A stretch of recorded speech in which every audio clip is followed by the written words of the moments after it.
fascinating. You may have heard that loud noise last night around 11 in Colorado Springs. You might have been wondering, what the heck was that? You aren't the only one. We had several people reach out to our newsroom wondering what that noise was, so we looked into it for you.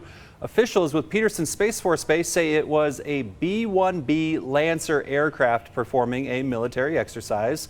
And here's a look at what B-1 Lancers look like. Space Force's Media Ops Section Chief tells us the 28th Bomb Squadron from Dyess Air Force Base in Texas arrived in Colorado Springs earlier this week. They say the exercise keeps the unit ready for combat should they need to deploy.